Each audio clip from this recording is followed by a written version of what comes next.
بسم اللہ الرحمن الرحیم۔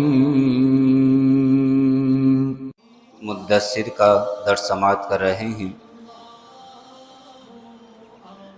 کل 4 آیات مکمل ہوئیں۔ حصول برکت کے لیے ترجمہ پھر سماعت کرتے ہیں۔ اللہ رب العالمین اپنے پیارے حبیب صلی اللہ علیہ وآلہ وسلم کو ارشاد فرماتا ہے،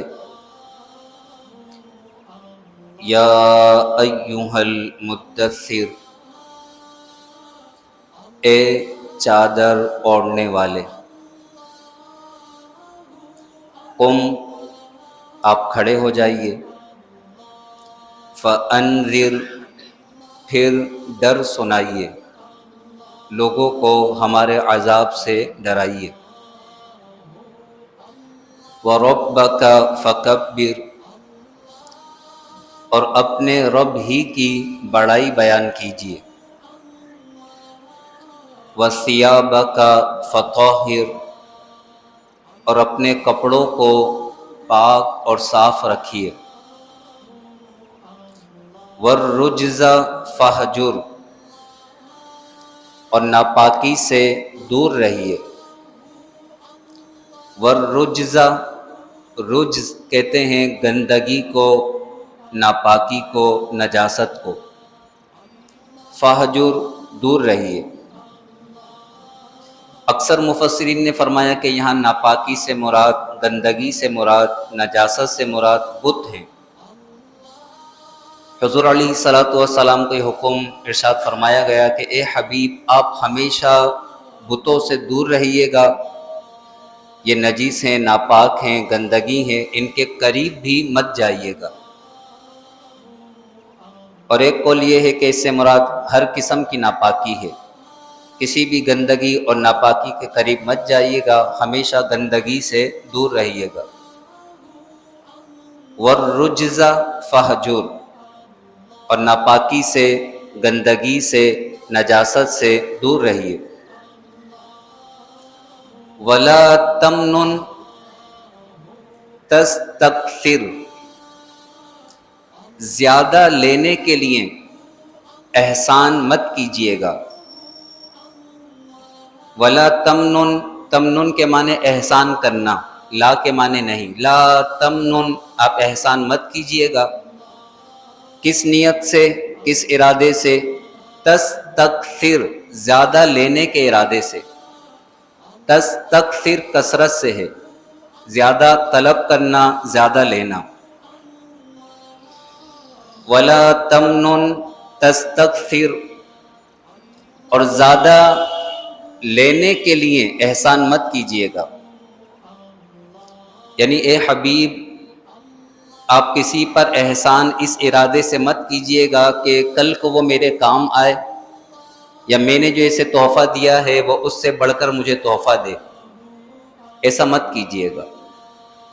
حضور علیہ السلام کو اللہ تبارک و تعالی یہ آداب سکھا رہا ہے کہ کسی پر کوئی بھی احسان کرے تو وہ احسان صرف اور صرف اللہ کی رضا کے لیے ہو، نہ احسان رکھنے کے لیے ہو، نہ زیادہ لینے کے لیے ہو۔ عام طور پر ہمارے یہاں کیا ہے کہ ہم اگر کسی کے ساتھ کوئی بھلائی بھی کرتے ہیں تو دل میں بعض اوقات یہ ہوتا ہے آج میں اس کے کام آ رہا ہوں، کل یہ میرے کام آئے گا۔ یہ شادی میں عام طور پر رواج ہے کہ شادی میں تحفے دیے جاتے ہیں، پیسے دیے جاتے ہیں۔ عام طور پر ایک یہ ریت بن گئی ہے کہ آج ہم دے رہے ہیں، کل ہماری بیٹی کی یا ہمارے گھر میں تقریب ہوگی تو پھر وہ بھی دیں گے۔ تو بڑے لوگوں کو بڑے لفافے دیے جاتے ہیں، چھوٹے لوگوں کو چھوٹے لفافے دیے جاتے ہیں۔ دیکھتے ہیں کہ کل کو یہاں سے ریٹرن کتنا ہوگا، تو جتنی ریٹرن کی امید ہوتی ہے اسی قدر انہیں دیا جاتا ہے، حالانکہ ایسا نہیں ہونا چاہیے۔ انسان تحفے دے، تحائف دے، ہدیے دے صرف اللہ کی رضا کے لیے، محبت بڑھانے کے لیے۔ تحفہ دینا سنت ہے، فرمایا گیا تہادو تحابو، ایک دوسرے کو ہدیہ دیا کرو، تحفہ دیا کرو، اس سے آپس میں محبت بڑھے گی۔ لیکن اس نیت اور اس ارادے سے کسی پر احسان انسان مت کرے کہ کل کو یہ میرے کام آئے گا، یا کل کو یہ مجھے اس سے زیادہ دے دے گا۔ حضور علیہ الصلوۃ والسلام تو ویسے ہی کسی کا احسان رکھنے والے نہیں ہیں. حضور علیہ الصلوۃ والسلام کے ذریعے امت کو تعلیم دی جا رہی ہے کہ حضور کی امت کے اندر یہ سارے اوصاف ہونے چاہیے. جو قرآن میں یہ فرمایا گیا ہے کہ حضور کی اتباع کرو، حضور کے نقش قدم پر چلو. اللہ رب العالمین فرماتا ہے وَلَا تَمْنُن تَسْتَكْثِرْ، زیادہ لینے کے لیے احسان مت کیجیے گا. وَلِرَبِّكَ فَاصْبِرْ، اور اپنے رب ہی کے لیے صبر کیجیے، صبر کریں. اس تبلیغ دین پر اگر کفار آپ کا مذاق اڑاتے ہیں، تکالیف دیتے ہیں، فَاصْبِرْ، تو آپ صبر کیجیے. وَلِرَبِّكَ، اپنے رب کے لیے، اپنے رب کی رضا کے لیے آپ صبر کیجیے. فَإِذَا نُقِرَ فِي النَّاقُورِ، تو جب سور پھونکا جائے گا. سور کا ایک نام تو سور ہی ہے، جیسے قرآن میں فرمایا گیا وَنُفِخَ فِي الصُّورِ، سور میں پھونک ماری جائے گی. اور سور کا دوسرا نام قرآن میں ناقور ہے، ناقور. فَإِذَا نُقِرَ فِي النَّاقُورِ، جب سور پھونکا جائے گا. یہ ناقور یا سور ہے کیا؟ اللہ تبارک و تعالی نے چمکدار موتی سے، چمکدار موتیوں سے یہ سور پیدا کیا ہے، اور یہ بہت بڑا ہے، زمین و آسمان سے بھی بڑا سور. اللہ نے اسے پیدا کیا اور پھر عرش کو حکم دیا کہ اس سور کو تھام لے. تو یہ سور عرش الہی کے ساتھ معلق ہو گیا، لٹک گیا. عرش الہی نے اسے پکڑ لیا، اور عرش الہی یہ ساتوں زمین ساتوں آسمان سے بڑا ہے. عرش، عرش سے مراد یہ نہیں ہے کہ اللہ کا کوئی تخت ہے جس پر اللہ جلوہ فرما ہوتا ہے. عرش الہی سے یہ مراد نہیں ہے. عرش اسی طرح جس طرح ساتوں آسمان ساتوں زمین، لیکن مثال یہ دی گئی ہے کہ اگر ساتوں زمین اور ساتوں آسمان کو لمبا کر کے، بالکل سیدھا کر کے اسے کسی بڑے صحرا میں رکھا جائے، اور اس صحرا کے اندر یہ ساتوں زمین ساتوں آسمان ایک انگوٹھی کی مثل ہو جائیں. ساتوں زمین ساتوں آسمان ایک صحرا میں رکھے جائیں، بہت بڑے صحرا میں، اور وہاں پر یہ ساتوں زمین ساتوں آسمان ایک انگوٹھی کی مثل لگے چھوٹے سے. فرمایا بالکل اسی طرح عرش اور ساتوں زمین ساتوں آسمانوں کی مثال ہے کہ عرش ساتوں زمین ساتوں آسمانوں سے بہت بڑا ہے، سب سے بڑا ہے عرش. اس عرش کے ساتھ اس سور کو اللہ تبارک و تعالی نے معلق کیا. یہ سور بہت بڑا ہے جو سفید چمکدار موتی سے بنایا گیا ہے، چمکدار شفاف. اس سور کے اندر سوراخ ہیں. کتنے سوراخ ہیں؟ فرمایا گیا کہ جتنے لوگ اس دنیا میں پیدا ہوئے اور قیامت تک پیدا ہونے والے ہیں، تمام کے برابر اس سور میں سوراخ ہیں. اس سور کے درمیان کے اندر ایک ہول ہے جو آسمانوں اور زمین کے چکر کے برابر ہے. یعنی آسمان و زمین کا اگر چکر لگایا جائے تو اتنا بڑا ایک ہول ہے، سوراخ ہے. اللہ تبارک و تعالی نے اسرافیل علیہ السلام کو پیدا کیا. اسرافیل علیہ السلام اس سور سے بھی بہت بڑے ہیں. آپ کی جسامت کتنی ہے اور آپ کی طاقت کتنی ہے یہ انسان بیان کر سکتا ہی نہیں. اللہ تبارک و تعالی نے اسرافیل علیہ السلام کو پیدا کیا، اور اسرافیل علیہ السلام نے اپنا منہ اس سور کے منہ پر رکھا ہوا ہے، اور اپنے کان اللہ کی طرف لگائے ہوئے ہیں، اور اپنی پیشانی کو جھکایا ہوا ہے. آپ کی جسامت کتنی ہے؟ روایت میں فرمایا گیا کہ حضرت اسرافیل علیہ السلام کا ایک قدم عرش الہی کے دائیں جانب عرش کے اندر ہے. عرش الہی کے دائیں جانب سے عرش کے اندر آپ کا ایک قدم رکھا ہوا ہے، اور آپ کا دوسرا قدم وہ عرش کے بائیں جانب عرش کے نیچے ہے. تو آپ کی جسامت کتنی ہوگی، کتنے بڑے ہوں گے آپ، وہ بیان نہیں کر سکتا انسان. اور آپ نے اپنا منہ اس سور کے اوپر رکھا ہوا ہے. جیسے ہی حکم خداوندی ہوگا تو اس سور کو آپ پھونکیں گے. پہلی مرتبہ پھونکیں گے سب کچھ فنا ہو جائے گا. دوسری مرتبہ پھونکیں گے تو جتنے سوراخ ہیں ان سوراخوں سے روحیں نکلیں گی، وہ ساری کی ساری روحیں جسموں کے اندر ڈالی جائیں گی، اور سارے کے سارے جسم دوبارہ سے زندہ ہو جائیں گے. ہر سوراخ سے ایک ہی روح نکلے گی، ایک سوراخ سے دو روحیں نہیں نکلیں گی.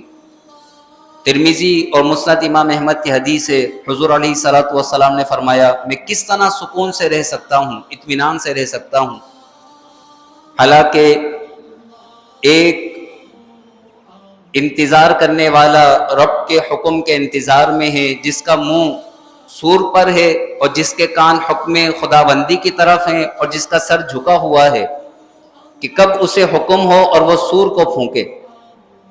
تو صحابہ نے جب یہ سنا کہ حضور علیہ الصلوۃ والسلام اس سور کے پھونکے جانے اور قیامت کی وجہ سے اس قدر آپ خوف زدہ ہیں اور مضطرب ہیں، تو صحابہ بھی مضطرب ہو گئے، بے چین ہو گئے۔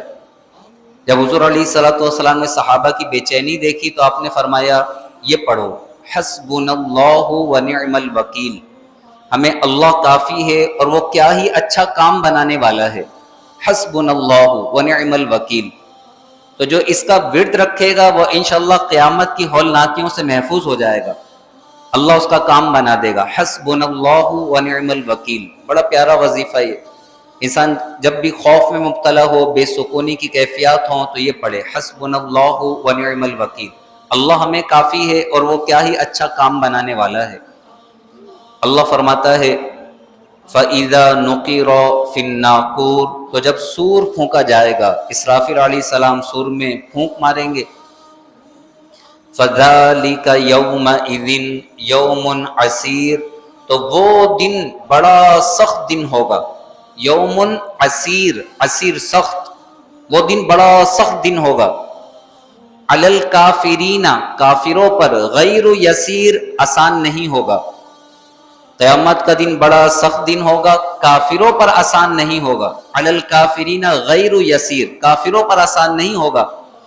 ہاں اللہ جس پر فضل فرمائے گا، جس پر کرم فرمائے گا، یہ قیامت کا دن اس کے لیے آسان ہو جائے گا۔ اور کن کے لیے آسان فرمایا گیا ہے، کن کے لیے قرآن میں بار بار یہ کہا گیا ہے لا خوف علیہم ولا هم یحزنون، قرآن میں بار بار کہا گیا ہے ان پر کوئی خوف نہیں ہوگا، نہ ہی وہ غمزدہ ہوں گے۔ کون؟ جو اللہ کے دوست ہوں گے، جو اللہ کی عبادت کرنے والے ہوں گے، جو اللہ کے مطیع اور فرما بردار ہوں گے، جو اللہ کی راہ میں صدقہ و خیرات کرنے والے ہوں گے، جو نیک اعمال کرنے والے ہوں گے، ان کے بارے میں قرآن میں کہا گیا ہے لا خوف علیہم ولا هم یحزنون، ان پر کوئی خوف نہیں، نہ ہی وہ غمزدہ ہوں گے۔ لا یحزنهم الفزع الاکبر، وہ بڑی گھبراہٹ انہیں غمزدہ نہیں کرے گی۔ جو مومنین ہوں گے، متقی پرہیزگار ہوں گے، میدان محشر تو ان کے استقبال کا دن ہوگا، ان کی خوشی کا دن ہوگا، ان کے لیے نعمتوں کا دن ہوگا۔ اللہ تبارک و تعالیٰ انہیں جنت میں بلا حساب و کتاب داخلہ عطا فرمائے گا۔ تو یہ قیامت کا دن کس کے لیے مشکل ہے، کس کے لیے سخت ہے؟ قرآن فرماتا ہے فَذَلِكَ يَوْمَئِذٍ يَوْمٌ عَسِيرٌ، تو وہ دن بڑا سخت دن ہے، عَلَى الْكَافِرِينَ، کافروں پر، غیر یسیر، آسان نہیں ہے۔ اللہ تبارک و تعالی ہمیں ایمان اور تقوی نصیب فرمائے، ہمیں 5 نمازیں باجماعت ادا کرنے کی توفیق عطا فرمائے، اپنی راہ میں صدقہ و خیرات کرنے کی سعادت عطا فرمائے۔ اللہ ہمیں زیادہ سے زیادہ نفلی عبادات کی سعادت نصیب فرمائے اور میدان محشر کی شرمندگی سے، گھبراہٹ سے محفوظ و مامون فرمائے۔ آمین۔ وآخر دعوانا ان الحمد للہ رب العالمین، وصلی اللہ تعالی علی خیر خلقہ ونور عرشہ سیدنا و مولانا محمد وعلی آلہ واصحابہ اجمعین، آمین برحمتک یا ارحم الراحمین۔